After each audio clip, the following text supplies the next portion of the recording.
अस्सलामुअलैकुम। टैक्स और आपके साथ मैं हूं सबा शेख और इस नए साल में आपको कहेंगे खुशामदीद। और नए साल में नए साल के हवाले से आज हमारा ये पहला शो है इस तरह से। और आज जो हमारा टॉपिक है वो है सेल्स टैक्स क्या और क्यों।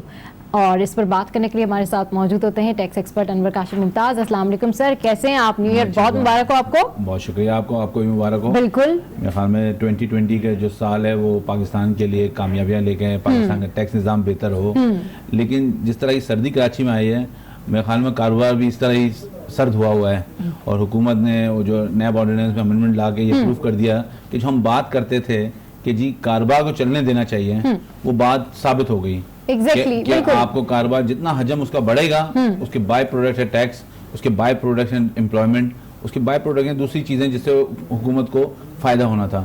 अगर आपने कारोबार रोक दिया तो ये सारी चीजें रुक जाती हैं। तो ये मेरे ख्याल में ये भी इस मतलब जो नया साल है उसकी खुशखबरी है कि हुकूमत इस बात पे अब मुत्तफक हो गई है कि कारोबार चलते रहना चाहिए। और मैं उम्मीद करता हूँ कि जल्दी ही लोग वापस फील्ड में आएंगे, कारोबार करेंगे। और ये बात नहीं कि हाँ, जब मैं ये बात कह रहा हूँ तो ये नहीं कह रहा कि लोग जो हैं टैक्स ना दें, टैक्स बिल्कुल दें, उनको कारोबार दें, उनको हुकूमत ईज दे ताकि वो अपना ड्यू टैक्स भी दें और अपना कारोबार भी करें। और सर उम्मीद करते हैं कि अब जो नया साल शुरू हुआ है इसमें जो टैक्स नेट है उसका दायराकार भी बढ़ जाए और ज़्यादा से ज़्यादा लोग टैक्स दें। और जिस तरीके से हम ये शो करते हैं लोगों को अवेयरनेस देने के लिए, तो आई होप कि जो भी हमारे व्यूवर्स हैं वो ये जानना चाहते हैं आज के टॉपिक के हवाले से, क्योंकि आज का टॉपिक उनको बड़ा कॉमन भी लगा और डिफरेंट भी लगा। तो सेल्स टैक्स क्या और क्यों, इस हवाले से देखिए हम अपने टॉपिक पे आते हैं। उससे पहले हम बात करते हैं पाकिस्तान की 60% जो आबादी है, पॉपुलेशन का हिस्सा है, वो नौजवान है। राइट। और अनफॉर्चुनेटली वो पाकिस्तान को कैटर नहीं कर पा रहा, वो पाकिस्तान मुल्क छोड़ने के लिए तैयार बैठे हैं। और इसकी बुनियादी वजह बराबरी के हकूक़ ना मिलना है। ठीक। और बराबरी के हकूक़ ना मिलने की वजह से ये सूरत हाल पैदा हो गई है। और उसकी वजह ये है कि 72 सालों में आपका टैक्स निज़ाम जो है पनप नहीं सका। ठीक है। और ये बिल्कुल एक एडमिटेड बात है, क्योंकि जो हुकूमत वक्त में लोग रहे, जो लोग एडवाइजर रहे, उन्होंने इन कानूनों को, जो टैक्स कानून थे, उनको चूचू का मुरब्बा बना दिया। ठीक है। डायरेक्ट टैक्स का हजम बढ़ाना चाहिए था, वो नहीं बढ़ा। इनडायरेक्ट टैक्स पे आपने परसेंटेज बढ़ाते गए। आप डबल फिगर में 17 से 20% की आप टैक्स लगाते हैं। आम आदमी जो चीज खरीदता है उसको, चाहे वो टैक्स के नेट में आता नहीं हो, इनकम टैक्स को लागू नहीं होता, लेकिन जो वो अशिया खरीदेगा उस पर उसको सेल टैक्स देना पड़ेगा। एक जो स्कूल ऑफ थॉट है वो ये कहता है कि डॉक्यूमेंटेशन के लिए सेल टैक्स जरूरी है। बिल्कुल सेल टैक्स जरूरी है, लेकिन जो बात है उसकी परसेंटेज कम भी हो सकती है, उसका रेट कम भी हो सकता है, ताकि मैं जो चीज खरीदूं उस पर जो परसेंटेज है वो अगर 3% है, 4% है, 5% है, तो मुझे उतनी कॉस्ट, बिकॉज एंड कंज्यूमर ने ये देना है, तो मुझे उतना ही जो है बर्डन है। मुझे ये ना हो कि जो आम आदमी है, जो हमारे यहाँ एक स्ट्रगल कर रहा है फाइनेंशियल, जिसके साथ चैलेंजेस हैं, वो उसकी दस्तरस से आम जो चीजें हैं, उसकी जरूरत जिंदगी वो दूर हो जाए। ये हुकूमत को नहीं करना। तो हम बात करेंगे टॉपिक अपने। तो हमारा टॉपिक आज ये है कि सेल टैक्स क्या है, सेल टैक्स क्यों लगाया जाता है, और इसको देना किसने है, और ये इसके नताइज क्या होंगे, इस पर हम बात करेंगे। लेकिन बात यह है कि हुकूमत वक्त को, जो मैंने अपने जितनी भी कोशिश की, 12 समझाने की कोशिश की कि रेट जो है कम करें ताकि आम आदमी पे बर्डन कम हो। आम आदमी पे बर्डन कम हो। अच्छा सर, ये वैट क्या है? क्या पाकिस्तान में वैट का कानून मौजूद है? देखिए वैट जो हमारे पाकिस्तान में सेल टैक्स इस वक्त गुड्स पे हम बात कर रहे हैं, वो वैट मोड में ही है। वैट मोड होता है। अच्छा। और ये मोड इस तरह होता है, एक सप्लाई चेन होती है जिसमें आपकी अगर कोई प्रोडक्ट है तो वो मैन्युफैक्चर के जरिए आती है या वो इंपोर्ट होके आती है। अगर आप मैन्युफैक्चरिंग के जरिए आती है तो फिर वो मार्केट में आती है, मार्केट से वो होलसेलर के पास, रिटेलर के पास, और फिर एंड कंज्यूमर के पास। मैं और आप जब वो प्रोडक्ट खरीदते हैं तो वो सेल टैक्स हम पे, और ये वैट मोड है कि हर आदमी अपनी वैल्यू एडिशन पे टैक्स दे रहा होता है। राइट। ठीक है। मैन्युफैक्चर ने जो अपनी वैल्यू एडिशन की, जो उसने प्रॉफिट कमाया, उस पर सेल टैक्स दिया। उसने आगे भेजा, होलसेलर ने अपनी वैल्यू एडिशन की, उस पर टैक्स दिया। रिटेलर ने अपनी वैल्यू एडिशन की, उस पर टैक्स दिया। और एंड कंज्यूमर ने उस पे जो भी कॉस्ट बन के प्लस सेल टैक्स बनता है वो पे कर दिया। तो सप्लाई चेन होती है। पाकिस्तान में वैट मोड में सेल टैक्स मौजूद है, लेकिन कहा जाता है कि वैट को पाकिस्तान में इंट्रोड्यूस किया जाएगा बिकॉज ये इंटरनेशनली। बहुत सारे लोग जो है वो ये क्वेश्चन करते हैं कि क्या वैट का कानून मौजूद है, बाकायदा इस पे किस तरह से इम्प्लीमेंटेशन होती है, कैसे प्रोसेस होता है? देखिए मैं यही अर्ज कर रहा हूँ कि उसका नाम सेल टैक्स है, लेकिन वो कानून वैट ही है। ओके, ठीक है। वैट का मतलब ये होता है कि मैंने जैसा सप्लाई चेन में हर आदमी अपनी वैल्यूएशन देते रहे, दूसरा उसका इनपुट लेता रहे और आगे चलते रहे। लेकिन वैट जो है वो दुनिया भर में जितने आगे यूरोप कंट्रीज में आप जाएंगे, जहां भी जाएंगे, वो वैट का एक कानून मौजूद है। तो इसीलिए वो कहते हैं कि हम सेल टैक्स को वैट से रिप्लेस कर देंगे। बट सेल टैक्स जो पाकिस्तान में लिया जाता है वो वैट मोड में लिया जाता है, और उसमें हर आदमी जो सप्लाई चेन का पार्ट होता है। इसी तरह जो मैन्युफैक्चर की मैंने बात की, इस तरह इंपोर्ट अगर कोई चीज होती है तो फिर वो इंपोर्ट मार्केट में आती है, होलसेलर के पास आती है, डिस्ट्रीब्यूटर के पास आती है, फिर रिटेलर के पास आती है, और एंड कंज्यूमर जो है उसको फिर वो खरीदता है। ठीक है। अच्छा, आम आदमी को सेल्स टैक्स देते वक्त किन चीज़ों का ख्याल रखना चाहिए? अगर कोई सेल्स टैक्स पे कर रहा है तो क्या चीज़ें ऐसी हैं जो उसको माइंड में रखनी चाहिए? देखिए, ये पहले तो लोग बड़ा कैजुअल, हमारे यहाँ एक एटीट्यूड है, अगर आपने देखा होगा कि लोग रसीदें नहीं लेते हैं। अच्छा, ठीक है ना, कोई भी चीज होती है, अच्छा ठीक है, जो फाड़ दिया, ये कर दिया, ये जो एटीट्यूड है ना, ये जो है अब चेंज होना चाहिए। सही। बिकॉज अब क्योंकि एफबीआर जो है वो नो स्ट्राइक कर रही है लोगों की, जो रिटेलर्स हैं उन पे भी टैक्स का इम्प्लीमेंटेशन हो रही है। अब हो ये रहा है कि अगर आपने नहीं देखा तो उन्होंने शायद आपसे टैक्स तो ले लिया, लेकिन उन्होंने जमा नहीं कराया। तो आपको जो रसीद है उस पर sale tax number, registration number मौजूद है, उस पर प्रॉपरली वो सेल टैक्स चार्ज हुआ है, तो वो आपको देखना जरूरी है, क्योंकि आप वो पैसा दे रहे हैं। अगर आप वो पैसा, अगर आपने 100 रुपए की कोई चीज ली और 17% उस पर या टैक्स दिया है, तो 17 रुपए आप दे रहे हैं उस पर। तो 17 रुपए अगर आप दे रहे हैं तो आपको ये पता होना चाहिए कि 17 रुपए अगर मैंने अपनी जेब से निकाला है और गवर्नमेंट को दिया है तो गवर्नमेंट के खजाने में पहुंचना चाहिए। सही। ये भी आपको देखना हो। तो वो रसीद जो होती है, जो कि उनको आजकल तो इलेक्ट्रॉनिक है, और वो इलेक्ट्रॉनिक रसीद जो होती है वो नजर आती है, और वो आप उसको देख सकते हैं। अगर उसमें मौजूद है सेल टैक्स रजिस्ट्रेशन, तो ये आपको एक इत्मीनान हो जाता है कि यार ये एटलीस्ट ये जो सेल है या जो मेरी पेमेंट है ये रिकॉर्ड हो रही है और ये गवर्नमेंट की किटी में जा रहा है पैसा। बाज़ जगहों पे ऐसी शिकायतें मिली हैं कि लोग जो हैं ऐसे ही सेल टैक्स चार्ज कर लेते हैं, उनकी रजिस्ट्रेशन नहीं होती, और इस तरह की भी चीजें हो रही हैं। तो ये कैसे फिर कोई मालूम करे? अगर कोई चीज ले रहा है, कोई चीज सेल की जा रही है, तो फिर उसका किस तरह से कंफर्मेशन होगी कि रजिस्टर है या ये रजिस्टर नहीं? देखिए, पहला एट द फर्स्ट प्लेस तो ये कि उसने सेल टैक्स रजिस्ट्रेशन लिखा हुआ हो। ठीक।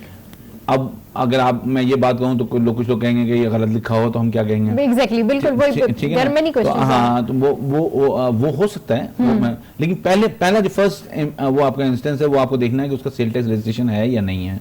सही। ठीक है, अगर वो है तो फिर आपको ये इत्मीनान हो जाता है कि यार एटलीस्ट चला। अब वो अगर कोई फ्रॉड हो रहा है तो वो तो फिर आपको पता नहीं चलेगा उस वक्त, वो तो फिर आपको लेटर स्टेज में पता चलेगा, जब कभी कहीं वो कर्ब होगा, कहीं वो अगर एफबीआर उसको डिडक्ट करेगा तो ऐसी चीज होगी। लेकिन पहले इंस्टेंस में आप उससे रसीद मांगेंगे, रसीद पे सेल टैक्स रजिस्ट्रेशन है, उस पर सेल टैक्स चार्ज हुआ है, तो आप उस सेल टैक्स दे रहे हैं, तो यही बेसिकली वो जिम्मेदारी। और अभी एफबीआर ने जो प्रोसेस किया है सेल पॉइंट का, वो जो है वो हम उस पर बात करेंगे। तो वो जो है उसके बाद जो है ये सारे सिस्टम जो हैं वो इंटीग्रेट हो जाएंगे एफबीआर के साथ।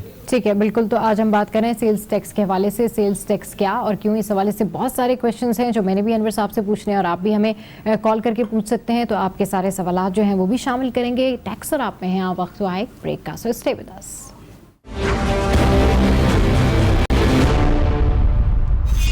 वेलकम बैक टू टैक्स और आप में। आज हम डिस्कशन कर रहे हैं सेल्स टैक्स क्या और क्यों, इस हवाले से। इस पर मजीद डिस्कस करेंगे।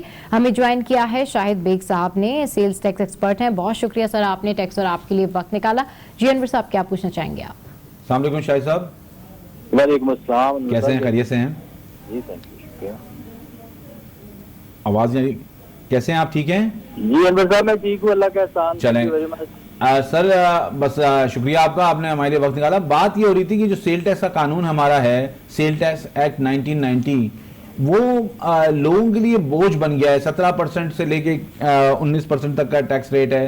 तो आप क्या समझते हैं कि ये इसका क्या अल्टरनेट होना चाहिए, और ये क्या सही तौर पे इम्प्लीमेंट हो पाया है अभी तक पाकिस्तान में? सेल टैक्स का कानून तो काफी पुराना है जी। पाकिस्तान बनने से पहले 1935 का जो गवर्नमेंट ऑफ इंडिया एक्ट था, उसके मुताबिक ये प्रोविंशियल टैक्स हुआ करता था। फिर पाकिस्तान बना तो उसको अडॉप्ट कर लिया गया।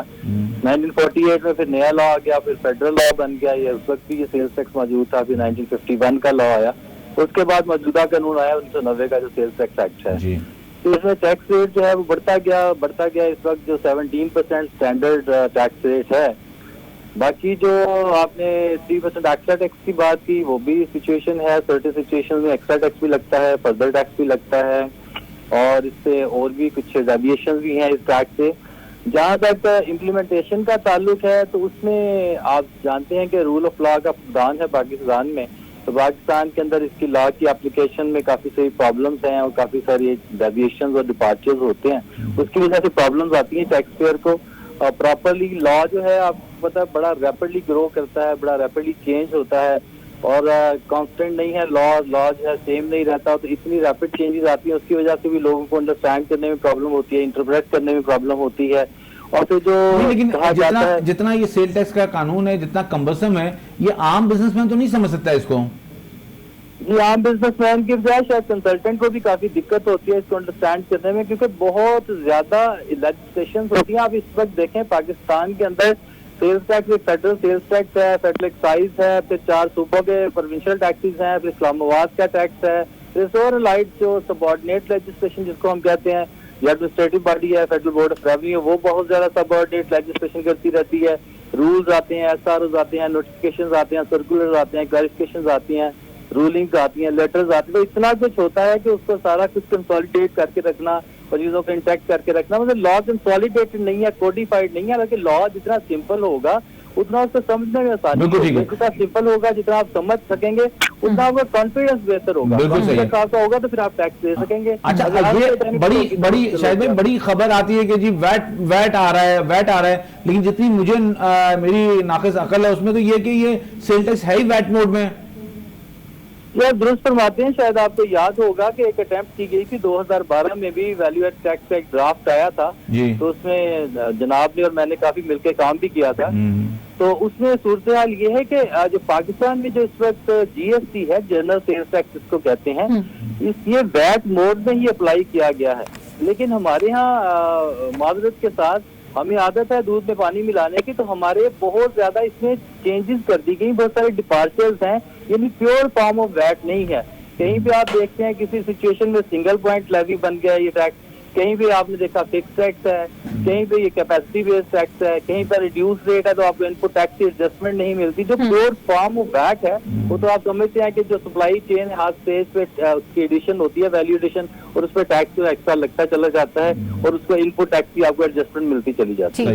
नॉर्मली आप कह सकते हैं कि दुनिया के अंदर जो वैट का कानून है उससे मिलता जुलता कानून है, लेकिन ये प्योर फॉर्म ऑफ वैट नहीं। ठीक है। अच्छा, अगर हम इसको इस तरह देखते हैं कि अगर हम देखें इस वक्त इस कानून को, तो इसमें जो सबसे बड़ा मसला है लोगों के लिए वो है रेट ऑफ टैक्स। अगर उसके ऊपर उन्होंने फर्दर और एक्स्ट्रा टैक्स लगा दी, तो आप क्या समझते हैं कि जो लाइफ इनवॉइसिंग का जो FBI का सिस्टम है, उसके बाद फर्दर टैक्स और एक्स्ट्रा टैक्स का कोई रीजन बनता है? मतलब ये पहले सवाल का आपका हिस्सा है कि हाई रेट ऑफ टैक्स है, वो आपकी बात ठीक है। देखिए, जो तरक्की याफ्ता ममालिक हैं जहाँ पे टैक्स टू GDP रेशो ज्यादा होती है, वहाँ पे हमेशा टैक्स रेट कम होता है। जब आप टैक्स रेट कम होगा तो लोगों के लिए अट्रैक्टिव होगा, लोग जो है टैक्स चोरी का काम सोचेंगे, ज्यादा जो है टैक्स नेट उसका बढ़ेगा, ज्यादा लोग रजिस्ट्रेशन करवाएंगे, तो ज्यादा लोग टैक्स नेट में आएंगे, ज्यादा टैक्स कलेक्शन होगी। जितना ज्यादा रेट आप बढ़ा देंगे उतना आप लोगों को डिस्करेज करेंगे और टैक्स जो आपके कम होंगे, रजिस्ट्रेशन को अवॉइड करेंगे। सही।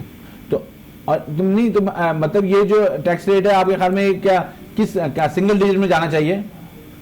जी, बहुत दफा वादे किए हैं जी, और बिहार में भी और जो फेडरल गवर्नमेंट के ऑफिशियल्स ने भी, कि हम तो सिंगल डिजिट में ले जाना चाहते हैं। और जब शायद ये पहला ड्राफ्ट आया था वैल्यू एडेड टैक्स का, उस वक्त भी शायद 15% प्रपोज किया गया था, तो ख्याल यही था कि इससे ये डाउनवर्ड जाएगा, लेकिन ये अपवर्ड ही जा रहा है। 17% और फर्दर टैक्स और extra tax, there are so many additional taxes as well. नहीं, तो फर्दर टैक्स और एक्स्ट्रा टैक्स क्यों लागू किया? मतलब जब आप लाइव इनवॉइसेज हैं और रजिस्ट्रेशन करना FBI की जिम्मेदारी, तो लोगों पे बर्डन क्यों? एक्चुअली तो इनएफिशिएंसी जो है गवर्नमेंट की है और सिस्टम की आपकी इनएफिशिएंसी है। एडिशनल बर्डन तो करने का वही तो मैं गुजारिश कर रहा था कि ये वैट से ये डेविएशन है, ये प्योर फॉर्म ऑफ वैट इस तरह से नहीं होती है। अगर आप सिस्टम को ठीक तरह से इवॉल्व नहीं करते हैं, उसको एग्जीक्यूट नहीं कर सकते, अप्लाई नहीं कर सकते हैं, कसूर आपका है, बर्डन आप टैक्स पेयर को करते हैं या एंड कंज्यूमर को करते हैं। प्रॉब्लम ये है। ठीक है। तो आप ये समझते हैं कि रेट ऑफ टैक्स कम होना चाहिए? दूसरा, ये पूरी तरह वैट मोड नहीं है तो इसको वैट मोड में ट्रांसफॉर्म होना चाहिए, तो इससे क्या रेवेन्यू कलेक्शन बेहतर होगा? या ये जो सेल टैक्स या वैट होता है ये रेवेन्यू कलेक्शन का मेजर नहीं होता, ये डॉक्यूमेंटेशन का मेजर होता है?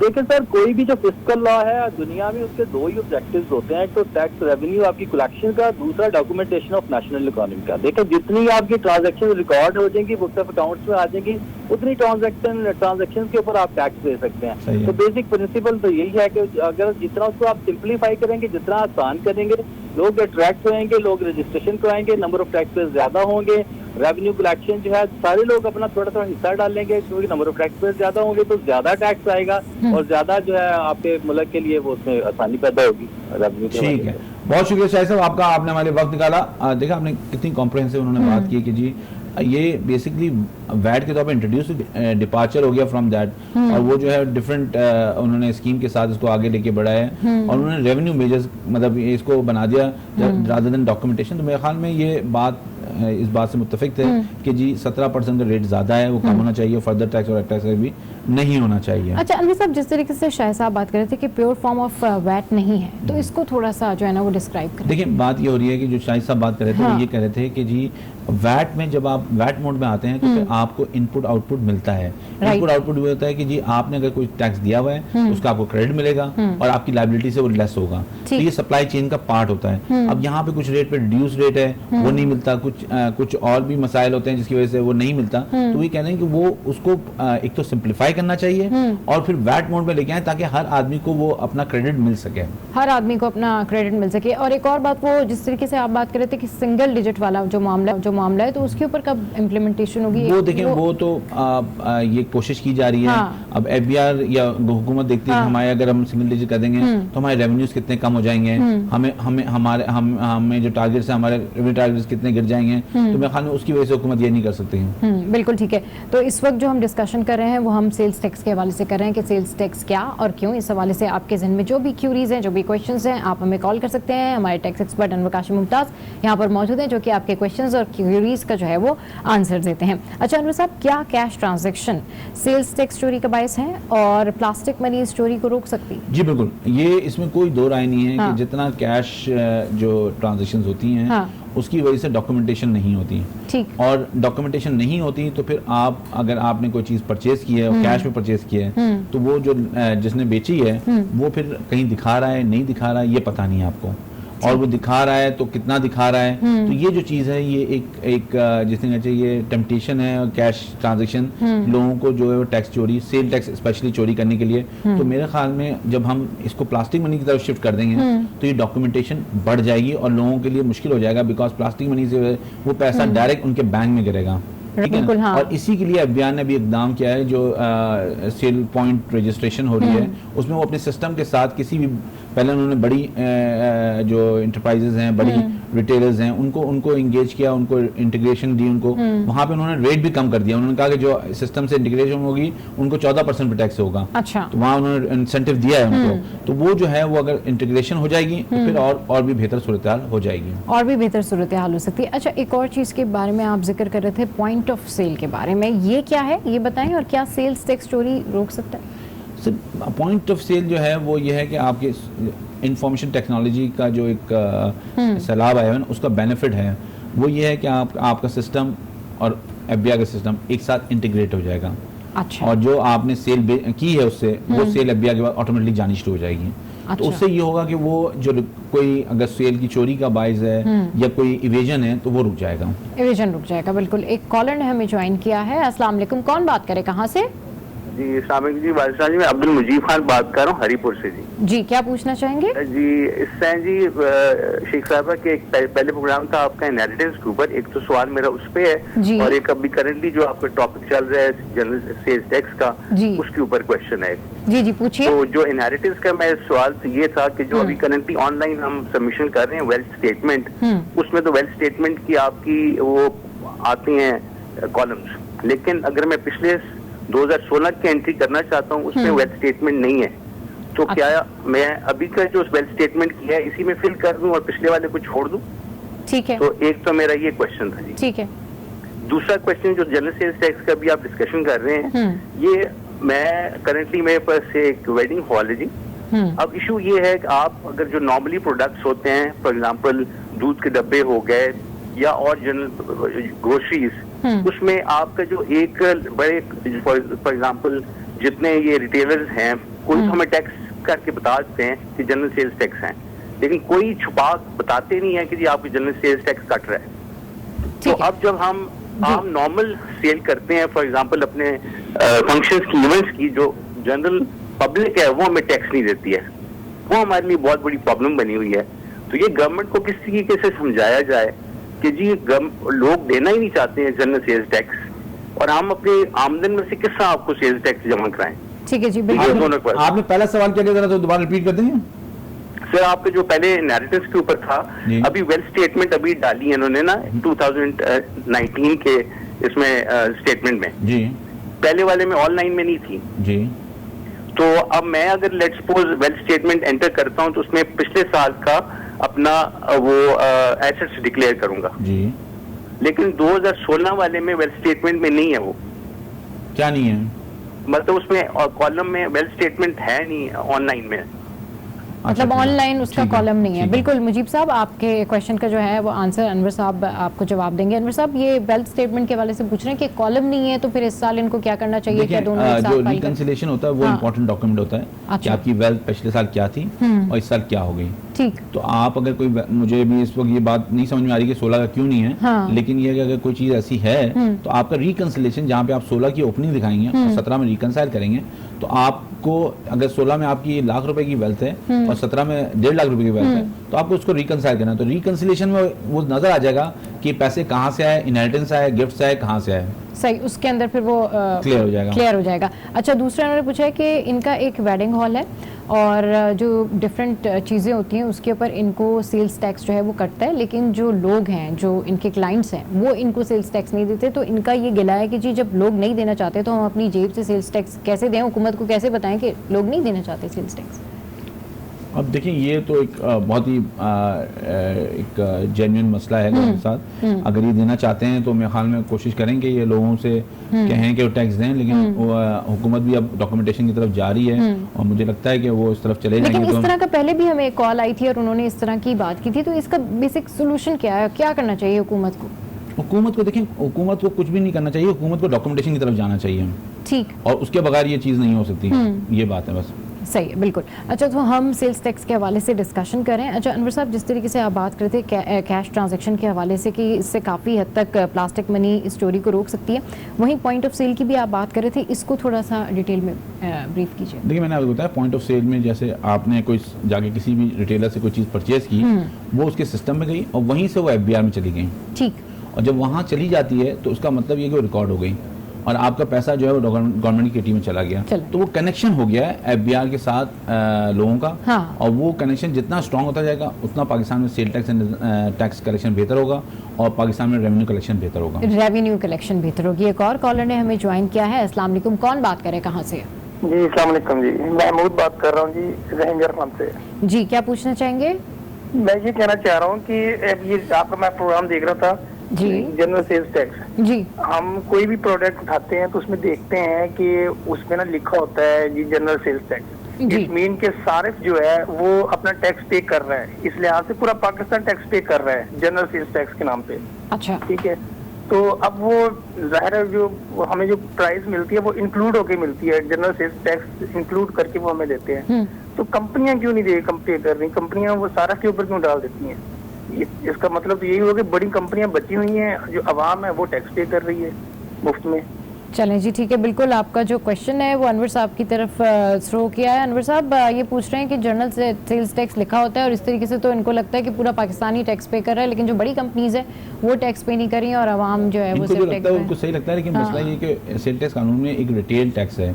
ओके, जो रिटेल पे टैक्स देना, तो उसमें वो मैन्युफैक्चरिंग टैक्स चार्ज करते हैं, वो अपना हिस्सा देते हैं और लोगों को परचेज करते हुए वो हिस्सा अपना देना पड़ता है। तो मेरे ख्याल में वो ऐसा नहीं है कि वो लोग टैक्स नहीं देते हैं, उनको अपना हिस्सा, वो अपना हिस्सा देते हैं और फिर रिटेल पे जो टैक्स है और उस मुताबिक लोगों से वो टैक्स कलेक्ट करते हैं, उसके मुताबिक वो टैक्स कलेक्ट करते हैं। ठीक है जी। अच्छा, ये बताएं, क्या आम आदमी सेल्स टैक्स कोड्स क्लेम कर सकता है? नहीं, जब तक आप सेल टैक्स में रजिस्ट्रेशन नहीं है आप सेल टैक्स का रिफंड नहीं क्लेम कर सकते और आप अगर आप सेल टैक्स में रजिस्टर्ड हैं फिर आप क्लेम कर सकते हैं। मतलब उसके लिए आपको रजिस्ट्रेशन करवानी जरूरी है, तो फिर आप ये सेल्स टैक्स गुड्स के ऊपर क्लेम कर सकते हैं। ठीक है। अच्छा, ये बताएं कि जो क्या ये high rates of sales tax on goods tax चोरी का बायस है? बिल्कुल है, इसलिए कि लोगों के इतने मार्जिन नहीं होते जितना आपने टैक्स लगाया है। बिल्कुल। चलें ठीक है जी, इस हवाले से मजीद भी डिस्कशन करेंगे। टैक्स और आप में इस वक्त हम डिस्कस कर रहे हैं सेल्स टैक्स क्या और क्यों, और आपकी जो भी क्यूरीज हैं, जो भी क्वेश्चंस हैं, वो आप हमें कॉल करके पूछ सकते हैं। इस वक्त हमारे साथ अनवर काशिफ मुमताज़ मौजूद हैं टैक्स और आप में। यहाँ वक्त एक ब्रेक का, सो स्टे विद अस।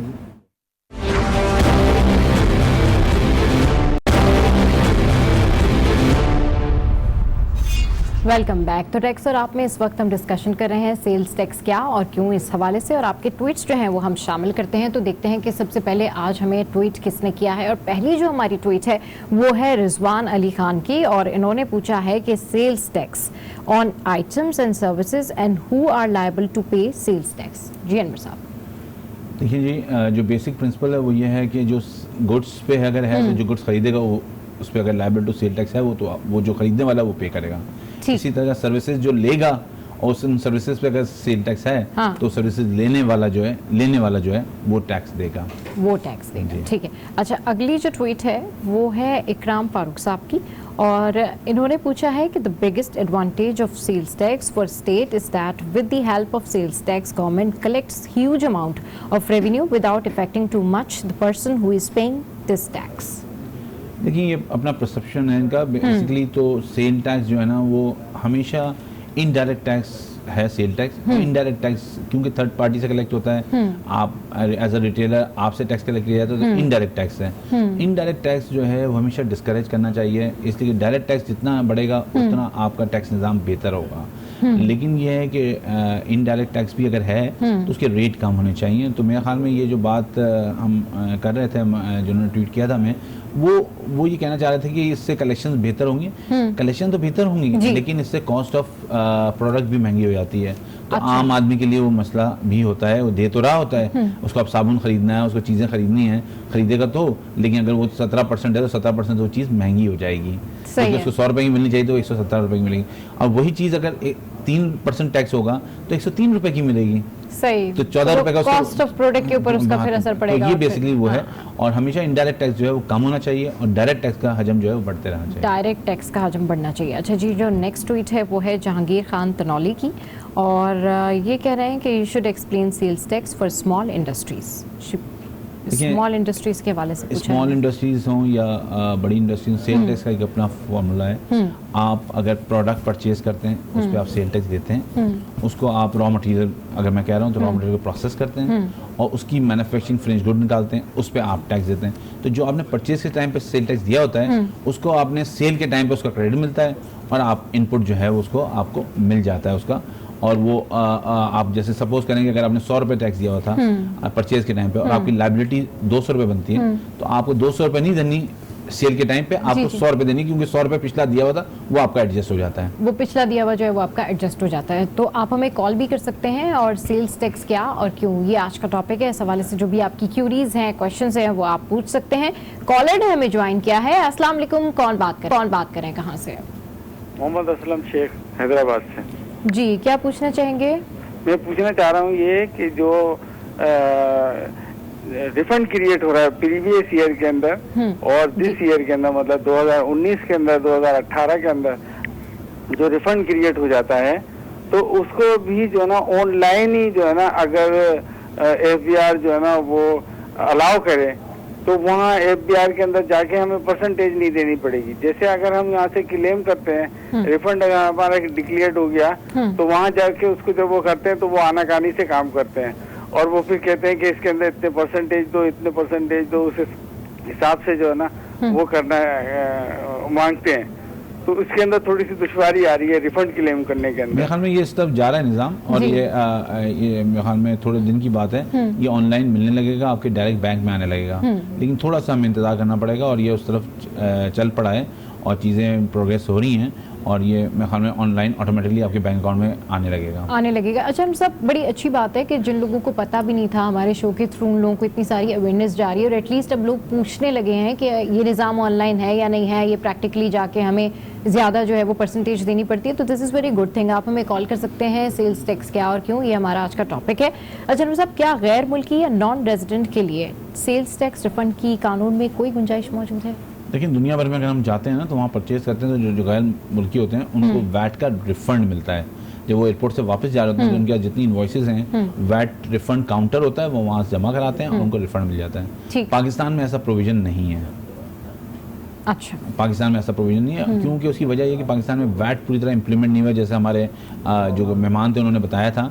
तो अगर वो पूरी तरह इंप्लीमेंट हो जाए और इसी तरह सिस्टम बेस्ड हो जाए जिस तरह दुनिया भर में है, तो वो जो सिस्टम बेस्ड हो जाएगा तो जो इनवॉइस जो आपकी जनरेट होगी वो ऑटोमेटिकली नज़र आ जाएगी कि किसने लिया है, उसका पासपोर्ट नंबर आ जाएगा और फिर आपको जो है वो रिफंड गैर मुल्कियों को देने में आसानी होगी। और मेरे ख्याल में उस वक्त ये प्रोसेस शुरू होगा। अभी ये प्रोसेस नहीं है। अभी ये प्रोसेस नहीं है। अच्छा, जिस तरीके से आप कह रहे हैं कि अभी ये प्रोसेस नहीं है और फिर उसके बाद अगर ये इम्प्लीमेंट करेंगे तो इस तरह का प्रोसेस आ जाएगा, तो ओवरऑल जो सेल्स टैक्स है उसके बारे में लोगों के बड़े मिसकंसेप्शन भी होते हैं कि जैसे कि अभी किसी ने पूछा कि जी हर जगह पे लिखा होता है जनरल सेल्स टैक्स, तो फिर पूरा पाकिस्तानी टैक्स पे कर रहा है। तो इसको थोड़ा सा वजाहत के साथ में बताएं कि क्या डिफरेंस क्या है, लोगों को कैसे पता चले कि ये सेल्स टैक्स है, इसके ऊपर ये अगर स्लिप है तो ये इस तरह से मेंशन हुआ। देखिए, मैंने जो पहले भी बताया था ये मिसकंसेप्शन नहीं है। बेसिकली तो जब आप किसी प्रोडक्ट पे लिखा हुआ है तो इसका मतलब उस पर सेल टैक्स है। बात ये कि जो बेच रहा है वो कलेक्ट जो कर रहा है ना, वो उसके साथ क्या कर रहा है वो एक बुनियादी सवाल था। क्योंकि अनवर साहब दो तरह का माइंडसेट है ना यहाँ पे, जैसे आप कह रहे थे कि कुछ लोग होते हैं वो स्लिप नहीं लेते, तो फिर उसके बाद वो कंफ्यूजन हो जाती है कहीं और से, फिर एफबीआर क्लेम करती है तो वो कहते हैं हमारे साथ ये क्या इशू हुआ। तो यहाँ जो वो माइंडसेट है उसके हवाले से मैंने माइंडसेट देखें। अब जब मैं अगर शुरू की बात करूँ तो बहुत से लोग जो है ना, हम रेस्टोरेंट जाते थे, हम इनवॉइस नहीं लेते थे। अब बिल्कुल, और किसी के भी ध्यान में नहीं आता। अब जब से क्रेडिट कार्ड की पेमेंट शुरू हुई है तो एटलीस्ट इनवॉइस हमारे पास आने लगी है। वो पेमेंट हम शायद वॉचर नहीं उठाएं, लेकिन हमारे पास आ जाता है, क्रेडिट कार्ड की स्लिप आ जाती है कितनी पेमेंट हुई। लेकिन हम वॉचर भी लोग अब उठाने लगे हैं बिकॉज उसके साथ ही आती है तो लोग जेब में रख लेते हैं। लेकिन हमारे यहाँ बाय एंड लार्ज हमारे यहाँ लोगों का रुझान नहीं था, क्योंकि वो एक तो कैश पेमेंट करने पर तैयार रहते थे, क्रेडिट कार्ड से पेमेंट नहीं करते थे। अब क्रेडिट कार्ड क्योंकि प्लास्टिक मनी ज्यादा इन्वॉल्व होती जा रही है, लोग एटीएम के जरिए, लोग डेबिट कार्ड के जरिए पेमेंट कर रहे हैं, तो मेरे ख्याल में वो ग्रेजुअली वो टाइम आ जाएगा। अभी हम उस तरफ चल पड़े हैं, लेकिन अभी वो टाइम आया नहीं है। वो टाइम आया नहीं है। कॉलर ने हमें ज्वाइन किया है। अस्सलाम वालेकुम, कौन बात करे, कहाँ से? अस्सलाम वालेकुम, इल्ताफ हुसैन गुजर बोल रहा हूँ कोयटा से। जी, क्या पूछना चाहेंगे? मैं ये पूछना चाह रहा हूँ कि हम लोग डेयरी फार्मर के ऊपर डायरेक्ट टैक्स है, सेल्स टैक्स, और दूसरी बात यह है कि हमें प्राइस कंट्रोल कमेटी के अंडर आते हैं, हमें कास्ट ऑफ प्रोडक्शन के मुताबिक रेट दिया ही नहीं जाता, तो हम उसमें सेल टैक्स कैसे ऐड कर सकते हैं? ठीक है, बिल्कुल। ये कह रहे हैं कि ये फार्मर हैं, डेयरी फार्मर हैं, और कॉस्ट ऑफ प्रोडक्शन के हवाले से तो इन्हें पे ही नहीं किया जा सकता, तो मतलब वो नहीं पे किया जाता है इनको। देखिए, जो डेयरी फार्मिंग है वो उसमें सेल टैक्स की एग्जम्पशन है। अच्छा। अगर आप उसको फिनिश करके नहीं बेचें। अब डेयरी फार्मिंग अगर मक्खन बिक रहा है तो वो एक अलग चीज़ है, लेकिन वैसे अगर डेयरी फार्मिंग तो उसमें नहीं है, तो इसलिए इसको इनको मेरे ख्याल में लीगल ओपिनियन लेनी चाहिए कि क्या किस तरह का मामला है, और इनका पर्टिकुलर बिजनेस किसी को जाके एक्सप्लेन करें तो वो बताएगा कि सेल टैक्स पे लगता है या नहीं लगता। अपेरेंटली जो ये बात कह रहे हैं उससे मुझे लग रहा है कि वो नहीं लगता। अच्छा, सही। जो बात ये कह रहे हैं उसके ऊपर आपको लगता है कि ये नहीं लगता है। अच्छा अनवर साहब, जिस तरीके से आप कैश ट्रांजैक्शन की हम बात कर रहे थे कि सेल्स टैक्स चोरी का बायस होता है, प्लास्टिक मनी चोरी को रोक सकती है, तो इस हवाले से मजीद तो थोड़ा सा एम्फेसाइज कीजिए कि जो कैश ट्रांजैक्शन होती हैं इस हवाले से क्या एसओपीज होनी चाहिए, क्या आप बंदे को कैश ट्रांजैक्शन की अपनी पूरी स्कीम है। कैश ट्रांजैक्शन जो है ना वो इसलिए की जाती है लेकिन लोग अपना रिकॉर्ड पे अपने आप को लाना नहीं चाहते हैं।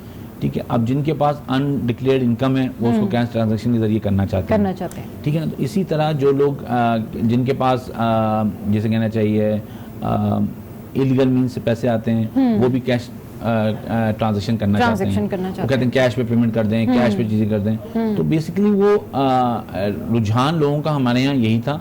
और उसके अलावा जो लोग लीगल भी थे तो वही कहते थे यार डॉक्यूमेंटेशन में ना आए, डॉक्यूमेंटेशन में ना आए, तो इस वजह से लोग जो है ना कैश पेमेंट कर देते थे। तो 2-3 वजूहत थी इनकी वजह से, लेकिन अब क्योंकि सिस्टम उनको अलाउ ही नहीं कर रहा तो फिर उनके पास चॉइस कोई नहीं है। बिल्कुल। कॉलर ने हमें ज्वाइन किया है। अस्सलाम वालेकुम, कौन बात करे, कहाँ से? अस्सलाम वालेकुम। वालेकुम सलाम। जी, क्या पूछना चाहेंगे सर, कौन बात करे? मैं नदीम बात कर रहा हूँ लाहौर से। जी। तो मैं पूछना था इनसे कि गवर्नमेंट सेक्टर में हम अगर सप्लाई वगैरह देते हैं तो कौन कौन सी चीजें जीरो रेटेड है और कौन सी चीजों पे सेल टैक्स लागू है? ठीक है जी, नदीम साहब पूछ रहे हैं कि ये गवर्नमेंट लेवल पर पूछना चाहते हैं कि जी कौन कौन सी जो है वो जीरो रेटेड है और किसके ऊपर सेल्स टैक्स लागू है। देखिए अब ये जवाब मैं यहाँ इसलिए नहीं दे सकता कि बहुत लंबी लिस्ट होगी कि जिसमें जीरो रेटेड है। अब ये क्या सप्लाई करते हैं ये मुझे नहीं पता। ये अगर मैं कोई इस वक्त जवाब दे दूं तो हो सकता है इनकी मिसअंडरस्टैंडिंग कोई हो जाए। तो मेरे ख्याल में इसमें बेहतर ये है कि किसी से एडवाइस लें कि ये मेरी सप्लाई है, इस पर टैक्स लगता है या नहीं लगता। अगर उस पर टैक्स लगता है तो इनको टैक्स चार्ज करना चाहिए, इसलिए गवर्नमेंट डिपार्टमेंट को देना है, और अगर नहीं लगता तो फिर इनको नहीं चार्ज करना चाहिए। नहीं चार्ज करना चाहिए। तो इस सप्लाई दे रहे हैं तो इन पर टैक्स नहीं, वो डिपार्टमेंट टैक्स होगा। अच्छा, मतलब जो सप्लाई दे रहा है उसके ऊपर टैक्स नहीं है, जो डिपार्टमेंट है रेलेवेंट उसके ऊपर उन पे से चार्ज करेंगे। सप्लाई चेन में वो एंड कंज्यूमर है जो उनसे परचेज कर रहा है। सही, बिल्कुल। अनवर साहब, शो का टाइम बिल्कुल एंड अप होने लगा है, आज के शो के टॉपिक के हवाले से सम अप कर दीजिए। बेसिकली हम बात पिछले प्रोग्रामों में भी और टैक्स के निज़ाम की मजबूती की, तो लोग सवाल ये पूछते हैं कि भाई ये आप टैक्स के निज़ाम की मजबूती से क्या फ़ायदा। मैं उनको हमेशा जवाब देता हूँ कि सड़कों में भीख मांगते लोग बच्चे जो हैं और सर्दी में थरथराते वो सवाल करते हैं हमसे कि हमारी रियासत माँ की गर्म आगोश हमें कब मिलेगी।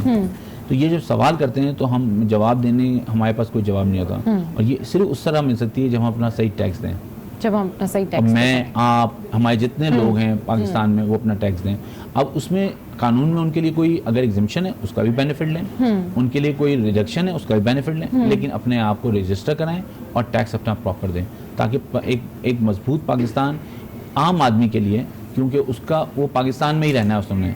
जिनके पास कोई रिसोर्स होते हैं वो तो पाकिस्तान छोड़ के चले जाते हैं। जो लोग हैं वो पैदा भी यहीं होते हैं, यहीं मरते हैं, तो उनके लिए पाकिस्तान को मजबूत और खुशहाल होना पड़ेगा। बिल्कुल। तो आज का शो आपको कैसा लगा ये बता सकते हैं आप हमारी सोशल साइट पर, आप हमें ट्वीट भी कर सकते हैं। हमारा ट्विटर हैंडल है @टैक्स और आप, तो ऐसे फॉलो करते रहिए टैक्स और आप।